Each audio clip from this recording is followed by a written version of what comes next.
ஆவியின் பட்டயம் இது கிறிஸ்துவின் வசனம். ஆவியின் பட்டயம் கிறிஸ்துவின் வசனம் நித்திய ராஜ்ய புது வாழ்வு வழங்கும். ஆவியின் பட்டயம் நித்திய ராஜ்ய புது வாழ்வு வழங்கும். ஆவியின் பட்டயம். Welcome to EKN Bible school. ஆண்டவராகிய இயேசு கிறிஸ்துவினுடைய நாமத்தினாலே EKN பைபிள் ஸ்கூல் நிகழ்வுக்கு உங்களை அழைப்பதிலே மிகுந்த மகிழ்ச்சி அடைகிறேன். தேவனாகிய நம்முடைய தகப்பனின் ஆதிகால திட்டத்தை குறித்து நாம் படித்து வருகிறோம். இது 3வது பாடமாக ரட்சிப்பின் திட்டத்திலே மனிதனை தேவன் எப்படி படைத்தார் என்ற அந்த கண்ணோட்டத்தில் உங்களோடு கூட சில விஷயங்களை நான் பகிர்ந்து கொள்ள ஆசைப்படுகிறேன். தேவன் மனிதனை நித்தியமான நோக்கத்திற்காக படைத்தார். இதுதான் இந்த பாடத்தினுடைய தலைப்பு. ஆனால் வேதாகமத்தில் நீங்கள் பார்த்தீங்க அப்படின்னா ஆதியாகம புத்தகத்தினுடைய 2வது அதிகாரத்தில் 7வது வசனம், தேவனாகிய கர்த்தர் மனுஷனை பூமியின் மண்ணினாலே உருவாக்கி ஜீவ சுவாசத்தை அவன் நாசியிலே ஊதினார், மனுஷன் ஜீவாத்துமானான் அப்படின்னு சொல்லப்படுகிறது. அப்போது இந்த வசனம் நமக்கு என்ன சொல்லுது? மனிதன் மண்ணினாலே உண்டாக்கப்பட்டவன் அப்படின்னு தெளிவாக தெரியுது. இந்த மண்ணில் ஒரு மனுஷனை உண்டாக்குறதுக்காகவா தேவன் உலகத்தை படைப்பதற்கு முன்பதாக ஆதி காலங்களில் உட்கார்ந்து யோசித்து அதுக்கான ஒரு மாஸ்டர் பிளான் போட்டு ரட்சிப்பண்ண இப்படி தான் இருக்கணும், அது இப்படி தான் அந்த திட்டம் இருக்கணும், இந்த திட்டத்தின்படி தான் ஒரு மனிதன் பாவத்திலிருந்து மீட்கப்படணும், காப்பாற்றப்படணும், ரட்சிக்கப்படணும், என்னோடு கூட ஐக்கியமாகணும் அப்படின்னு அவ்வளோ பிளான் பண்ணாரா அப்படின்னா இல்லை. 2ஆம் அதிகாரம் 7ஆம் வசனத்திலே மண்ணினாலே மனிதனை தேவன் உண்டாக்கினார் என்று வசனம் சொல்லியிருந்தாலும் ஆதியாகம புத்தகத்தினுடைய 1ஆம் அதிகாரம் 26 கவனிங்க, பின்பு தேவன் நமது சாயலாகவும் நமது ரூபத்தின் படியையும் மனுஷனை உண்டாக்குவோமாக என்று ஒரு கமிட்டியில் முடிவெடுத்த மாதிரி இந்த வசனம் நமக்கு சொல்லுது. ஒரு 4 பேர் 5 பேர் கூடி ஒரு சங்கமாக அல்லது ஒரு அலுவலகமாக ஒரு நிர்வாகமாக கலந்து பேசி ஒரு முடிவெடுக்கிறாங்கல்ல, அந்த மாதிரி சரிப்பா நம்முடைய சாயலாகவே நாம் மனுஷனை படைச்சிடலாமா, நம்முடைய ரூபத்தின்படியே மனிதனை நாம் படைத்து விடுவோம் அப்படின்னு ஒன்றுக்கு மேற்பட்டவர்கள் கூடி இந்த முடிவை எடுத்தது போல இந்த வசனம் நமக்கு சொல்லுகிறது.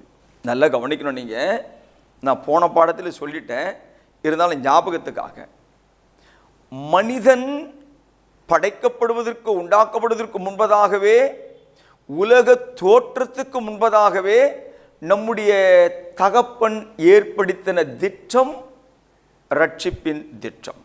இதை நான் முதல் பாடம் ஆரம்பிக்கும் போதே ஒரு வசனத்தை நான் உங்களுக்கு சுட்டி காட்டினேன், அதை மறுபடியும் ஞாபகப்படுத்துகிறேன். எபேசியர் 1ஆம் அதிகாரம் 4வது வேத வசனத்தை வாசிக்க கேளுங்கள். தமக்கு முன்பாக நாம் அன்பில் பரிசுத்தம் உள்ளவர்களும் குற்றம் இல்லாதவர்களுமாய் இருப்பதற்கு அவர் உலக தோற்றத்துக்கு முன்னே கிறிஸ்துவுக்குள் நம்மை தெரிந்து கொண்டார். இது உலக தோற்றத்துக்கு முன்பே தேவன் நம்மை தெரிந்து கொண்டார். அதே மாதிரி உங்களுக்கு பேதுரு பற்றி நல்லா தெரியும். உலக தோற்றத்துக்கு முன்பதாகவே அவர் நமக்காக தெரிந்து கொள்ளப்பட்ட தேவ ஆட்டுக்குட்டியாக இருக்கிறார் அப்படின்னு 1 பேதுரு 1ஆம் அதிகாரம் 20ஆம் வசனம், அவர் உலக தோற்றத்துக்கு முன்னே குறிக்கப்பட்டவராய் இருந்து தமது மூலமாய் தேவன் மேல் விசுவாசமாய் இருக்கிற உங்களுக்கு இந்த கடைசி காலத்தில் வெளிப்பட்டார்னு இருக்கு. Okay, right. இப்போ இந்த 2 வசனமும் என்ன சொல்லுது?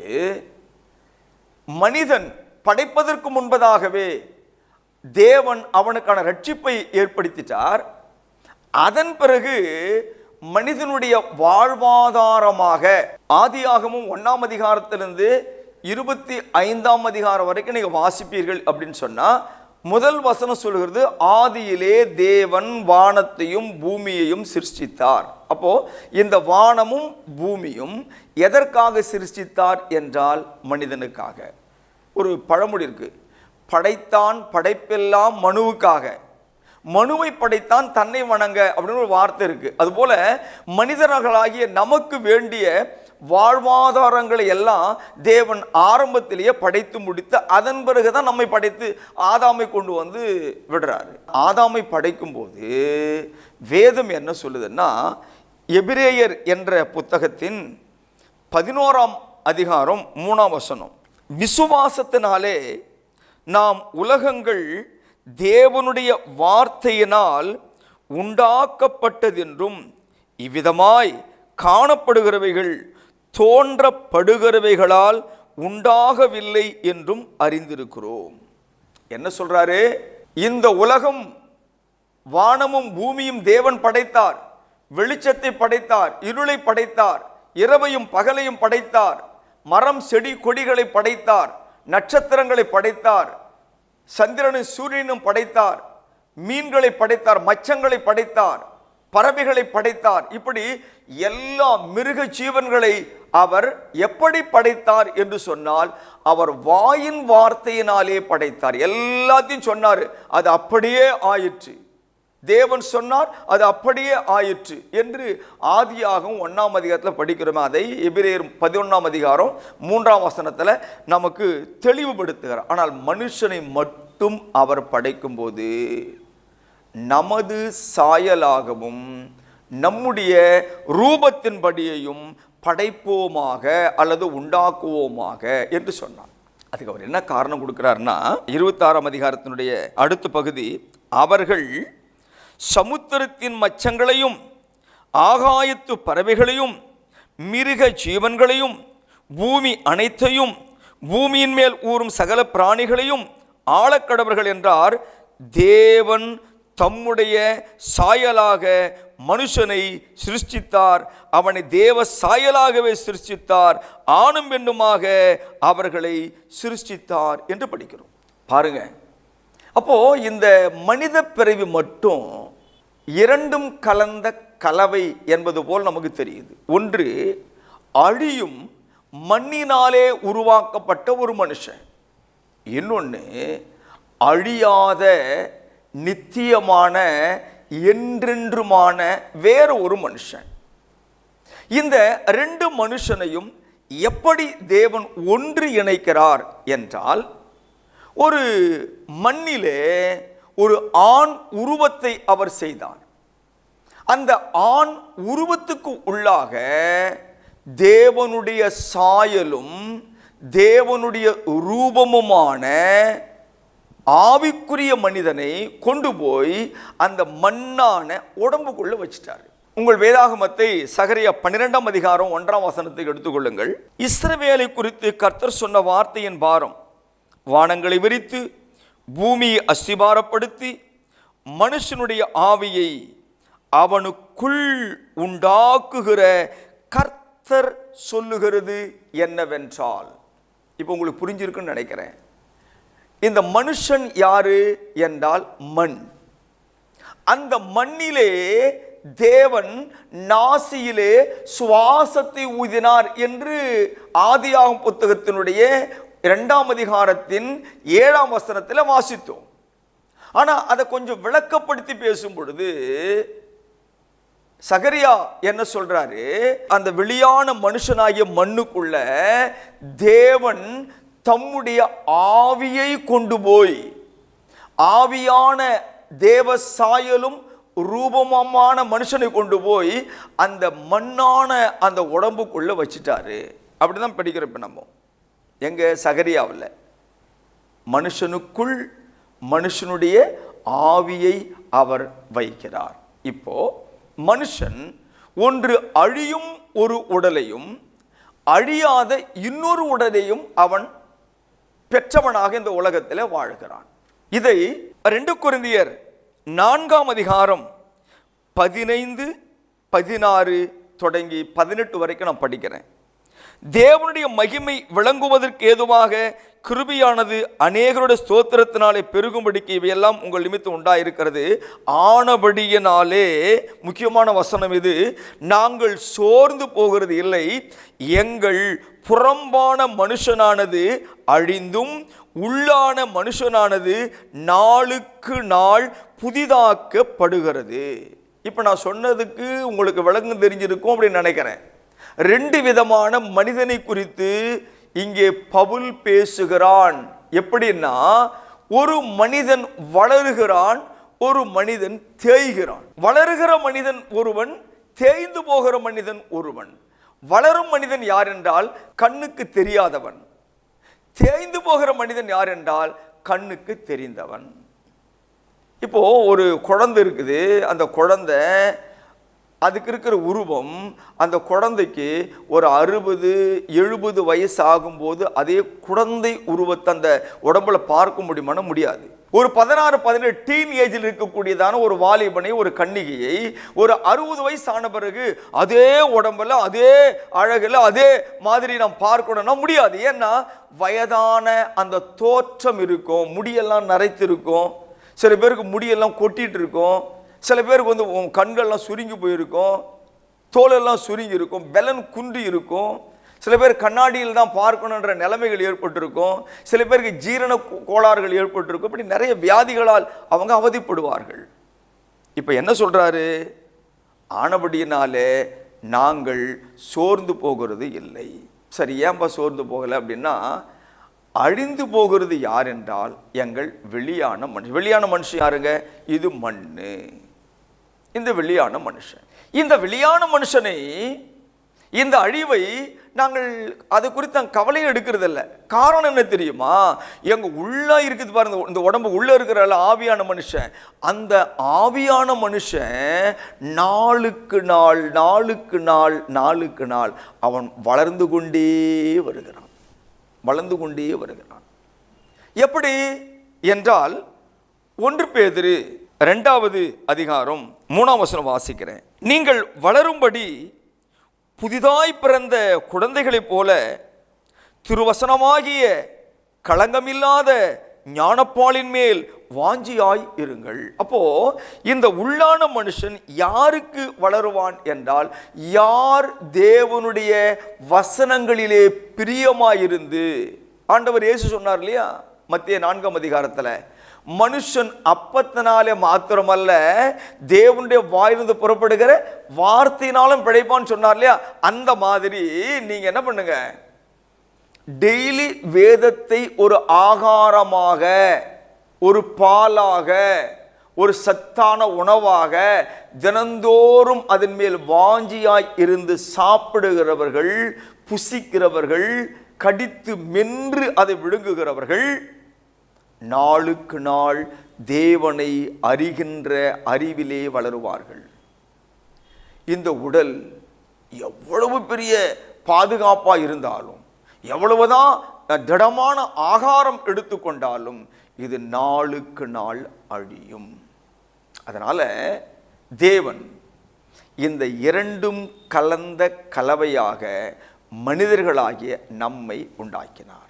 உலக தோற்றத்துக்கு முன்பதாக அவர் ஏற்படுத்தினாரே ரட்சிப்பின் திட்டம், பாதுகாப்பின் திட்டம், மீட்பின் திட்டம், இது இந்த வெளியான மனுஷனுக்கா அல்லது உள்ளான மனுஷனுக்கா அப்படின்றத நாம் படிக்கணும்.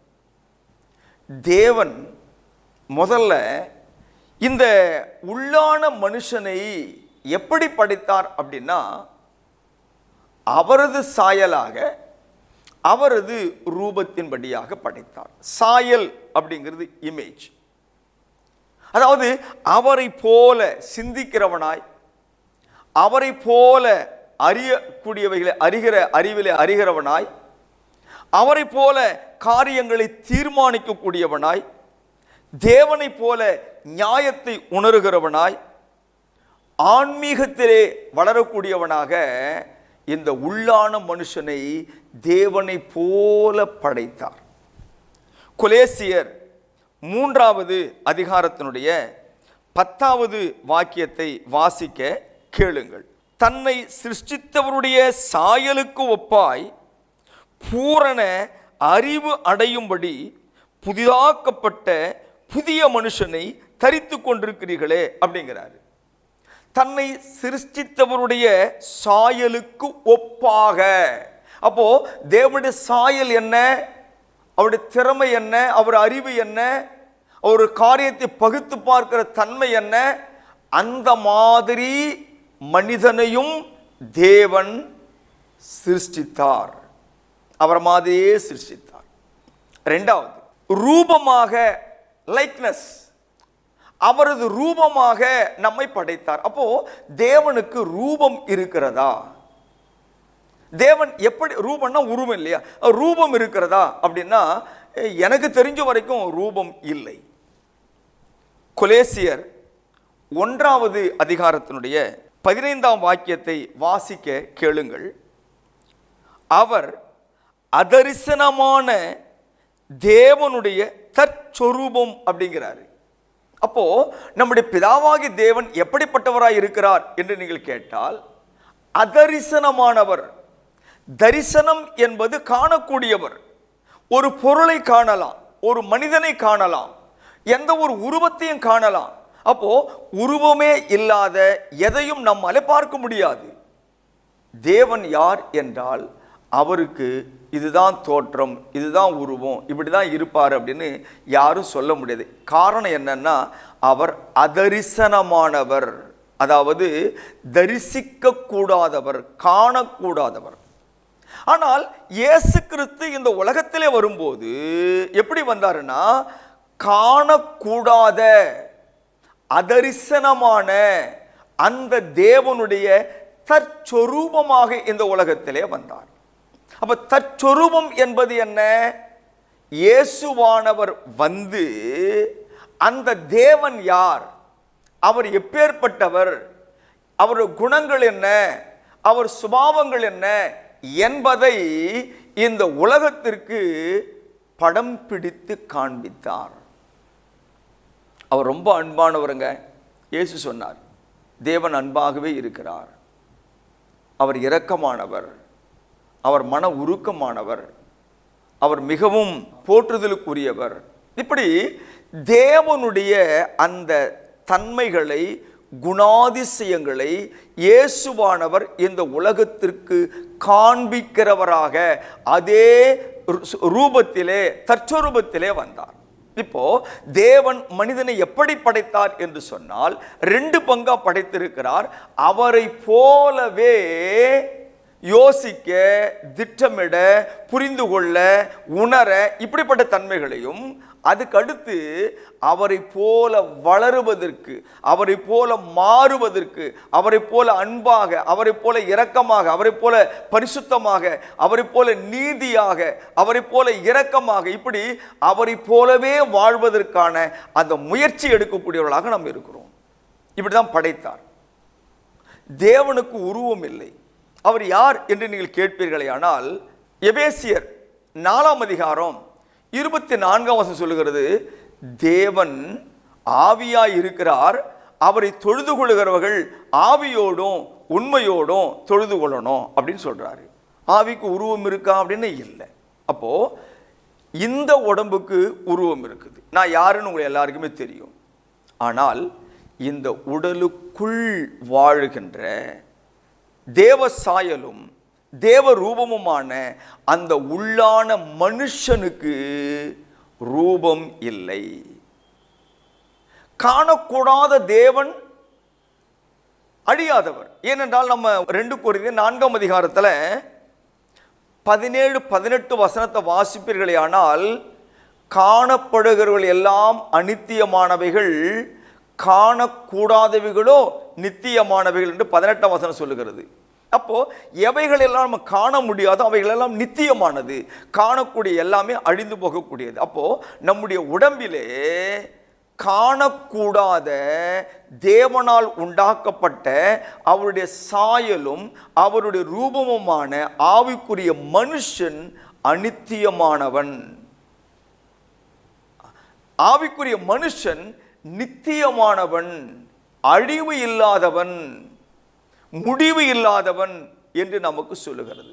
அதனால தேவன் என்ன பண்ணாரு, இவ்வளோ மகிமையோடு கூட மனுஷனை அவர் படைத்து சகலவற்றையும் ஆண்டு கொள்ளுகிற அதிகாரத்தை அவன் பாதத்தின் கீழே வைத்தார். சங்கீதங்களின் புத்தகம் 8வது சங்கீதத்தில் சங்கீதக்காரன் மிக அழகாக இதை வெளிப்படுத்துவதை நாம் பார்க்கிறோம்.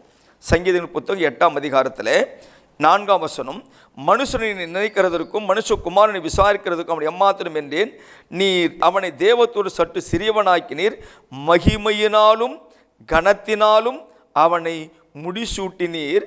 6ஆம் வசனம் கவனிங்க, உமது கரத்தின் கிரியைகளின் மேல் நீர் அவனுக்கு ஆளுகை தந்து சகலத்தையும் அவனுடைய பாதங்களுக்கு கீழ்ப்படுத்தினீர். எல்லாவற்றையும் தேவன் நம்முடைய பாதங்களின் கீழ்ப்படுத்தினார். இதை எபிரேய ஆசிரியர் 2வது அதிகாரத்தில் எழுதும்போது என்ன சொல்றாருன்னா, அதே வசனத்தை கையாளுகிறார். அப்படி கையாண்டு என்ன கொஞ்சம் விளக்கப்படுத்துறாருங்க. எபிரேயர் 2ஆம் அதிகாரத்தில் 8ஆம் வசனம் வாசிக்கிறேன். சகலத்தையும் அவனுக்கு கீழ்ப்படுத்தினார் என்கிற விஷயத்தில் அவனுக்கு கீழ்ப்படுத்தாத பொருள் ஒன்றும் இல்லை, அப்படி இருந்தும் இன்னும் அவனுக்கு சகலமும் கீழ்ப்பட்டிருக்க காணோம் என்றார். தேவன் எல்லாவற்றையும் மனிதனின் பாதங்களுக்கு கீழே வைத்தார். காரணம் என்ன தெரியுமா?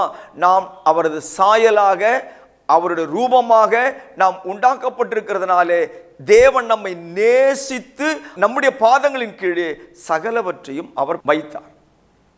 அன்பு தேவ பிள்ளைகளே, இன்னைக்கு பாருங்க, ஒன்று கூட நம்ம பாதங்கள் கீழே இல்லை, எல்லாம் நமக்கு மேலே வந்து நம்மை ஆண்டு கொள்ளுகிறது. எப்படின்னா, பாவம், இச்சை, ஆசை, கோபம், துரோகம், வெறுப்பு, பகை உணர்வு எல்லாவற்றையும், அதாவது பாவமான அனைத்தையும், இந்த உலகத்தையும் கொண்டு வந்து பாவத்தை பாதத்தின் கீழே வச்சுட்டாருங்க. என்னைக்கு பாவம் இந்த உலகில் முதல் பிரவேசித்ததோ அன்றைக்கு பாதங்களின் கீழ் இருந்த ஆசையும் இச்சைகளும் கோபமும் பகையும் விருப்புணர்களும் கொலையும் வெறியும் நம்ம தலைக்கு மேலே வந்து உட்கார்ந்து மனிதனை பாவத்தின் கீழாக அடைத்து போட்டது. இந்த ஒரு நிர்கதியான நிலையிலே மனிதன் இருப்பான் என்பதை தேவன் அறிந்து வைத்திருந்தார். அப்போஸ்தலர் நடபடிகள் 15ஆம் அதிகாரத்தில் 18வது வாக்கியத்தை வாசிக்க கவனியுங்கள். உலக தோற்றம் முதல் தேவனுக்கு தம்முடைய கிரியைகள் எல்லாம் தெரிந்திருக்கிறது.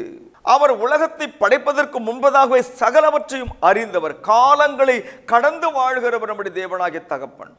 அதனால அவருக்கு தெரியும், மனுஷன் இரண்டக நிலையை அடைவான், தேவனை விட்டு அவன் பிரிவான், பாவத்தின் கீழ் அவன் சிக்கிக் கொள்ளுவான், சாத்தான் அவனை அடிமைப்படுத்துவான், சாத்தான் அவனை நசுக்குவான் என்று தேவன் முன்கூட்டியே அறிந்திருந்தபடியினாலே தான் அந்த மனிதனை காப்பாற்றுவதற்காக மீட்பதற்கான திட்டங்களை ஆரம்பத்திலேயே அவர் ஏற்படுத்தி வைத்து விட்டார். அப்போ தேவன் சகலவற்றையும் முன்கூட்டியே துல்லியமாக திட்டமிடுகிற தேவன். கன்னியின் வயிற்றில் என்றால் கன்னியின் வயிற்றில்தான், பெத்லெகேம் என்றால் பெத்லெகேமில் தான், மாத்திக்கவே மாட்டார், மாறாது. அவ்வளவு துல்லியமாக காலங்களை கணிக்கின்ற தேவன். பிரசங்கி சொல்றாரு, மண்ணானது தான் முன்னிருந்த மண்ணுக்கு திரும்பும், ஆவி தன்னை தந்த தேவனிடத்திற்கு போகணும். 12:7 சொல்றாரு. சகோதரர்களே சகோதரிகளே, இந்த உலகத்தின் வாழ்க்கை நமக்கு நிரந்தரம் கிடையாது. நம்முடைய சொத்து நம்மளை சேர்க்காது, நம்முடைய பணம் நம்மை காப்பாற்றாது. நம்மை காப்பாற்றக்கூடிய ஒன்றே ஒன்று மீட்பின் திட்டம், ரட்சிப்பின் திட்டம். இந்த ரட்சிப்பின் திட்டத்திற்காகத்தான் ஆண்டவர் இவ்வளவு பாடுபட்டு இந்த உலகத்தை உண்டாக்கி தலைமுறை தலைமுறையாய் அதை ரகசியமாக வைத்து இந்த காலத்தில் வெளிப்படுத்தி நாம் எல்லாரும் அதை பெற்றுக்கொள்ள வேண்டும், அதை அனுபவிக்க வேண்டும். கடைசி காலத்திலே நம்முடைய மண்ணான உடல் மண்ணுக்கு போகும்போது அவர் கொடுத்த ஆவி, அவர் கொடுத்த அவருடைய சாயலும் ரூபமுமான ஆவி, அதே சாயல் அதே ரூபத்தில் தேவனிடத்தில் திரும்பி போக வேண்டும் என்பதே தேவனுடைய சித்தமாய் இருக்கிறது. இன்றே மனம் திரும்புங்கள். இன்றே இரட்சணிய நாள். இதுவே அனுக்கிரக காலம். நாளை என்பது நம்முடைய கரத்தில் இல்லை சகோதரர்களே. இன்றுதான் நமக்கு கொடுக்கப்பட்டிருக்கிற தருணம். ஆகவே என்னுடைய ஆத்துமா, என்னுடைய ஆவி இன்று என்னை விட்டு பிரியுமானால் எங்கே போகும்? இந்த ஆத்துமாவுக்காக தான் தேவன் உலக தோற்றத்துக்கு முன்பதாகவே ரட்சிப்பின் திட்டத்தை ஏற்படுத்தி வைத்திருக்கிறார். மறுபடியும் சொல்றேன், ஏன் திரும்ப திரும்ப நான் வலியுறுத்துறேன்னா, 1 கொரிந்தியர் 15ஆம் அதிகாரத்தில் அப்போஸ்தலனாகிய பவுல் மிக திட்டமான ஒரு சத்தியத்தை வெளிப்படையாக உறுதியாக பேசுகிறான். நான் உங்களுக்கு பிரசங்கித்த பிரகாரமாய் நீங்கள் அதை கை கொண்டிருந்தால் அதனாலே நீங்கள் ரட்சிக்கப்படுவீர்கள், மற்றபடி உங்கள் விசுவாசம் விருதாவாய் இருக்குமே. அதனால் தான் திரும்ப நான் சொல்றேன், தேவன் வெளிப்படுத்தின சத்தியத்திலே காணப்படுகிற அந்த ரட்சிப்பின் திட்டத்தின்படி நீங்கள் ரட்சிக்கப்பட்டால் ஒழிய உங்க சொத்தையே ஆண்டவருக்காக நீங்கள் எழுதி கொடுத்தாலும், உங்கள் உடலையே நீங்கள் தீ கொளுத்துவதற்கு நீங்கள் அர்ப்பணித்திருந்தாலும், நீங்கள் ஆண்டவரே ஆண்டவரே என்று 24 மணி நேரமும் அவருடைய பாதத்தில் விழுந்து கிடக்கிறோம் என்று நீங்கள் உபவாசித்து ஜெபிக்கிற கூட்டமாயிருந்தாலும் அதனால பயன் இல்லை, அதனால பிரயோஜனம் இல்லை. ரட்சிப்பு என்பது விலை மதிக்க முடியாதது. மனிதன் உலகம் முழுவதையும் ஆதாயப்படுத்தலாம், ஆனால் அந்த ஆத்துமாவை ரட்சிப்பின் திட்டத்தின்படி ரட்சிக்காவிட்டால் பலன் என்ன? நான் சபைக்கு போய் என்ன பிரயோஜனம்? நான் பைபிள் படிச்சு என்ன பிரயோஜனம்? நான் உபவாசித்து என்ன பிரயோஜனம்? நான் ஜெபித்து என்ன பிரயோஜனம்?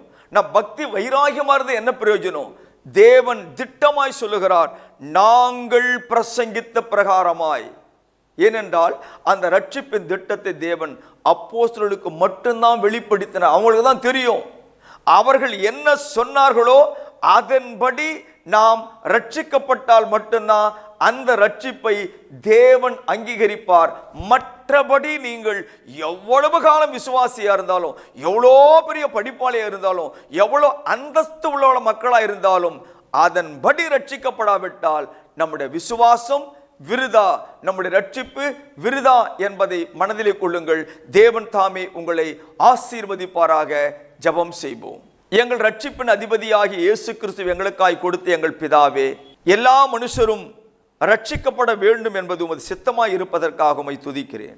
இந்த நாளிலே இந்த வாக்கியத்தை கேட்டவர்கள் இது ஏதோ என்று 1000ல் 1 என்று விட்டுவிடாமல் திரும்ப திரும்ப வசனங்களை கேட்டு ஆவிக்குரிய மனிதன் ரட்சிக்கப்பட என்ன செய்ய வேண்டும் என்பதை புரிந்து கொண்டு கீழ்ப்படிய உதவி செய்யும். நல்ல பிதாவே, உம்முடைய ரட்சிப்பின் திட்டமானது உலகெங்கும் பிரசங்கிக்கப்பட வேண்டும் என்பது உம்முடைய சித்தம் அப்பா. உலகமெங்கு போய் சர்வ சிருஷ்டிக்கும் சுவிசேஷத்தை அறிவியுங்கள் என்று நீ எங்கள் ஆண்டவர் இயேசு சொல்லி இருக்கிறாரே. அதனாலே அப்பா, அதற்கு தடையாய் எழுகிற எல்லா ஆதிக்க சக்திகளை இயேசுவின் நாமத்திலே கடிந்து கொள்ளுகிறோம்.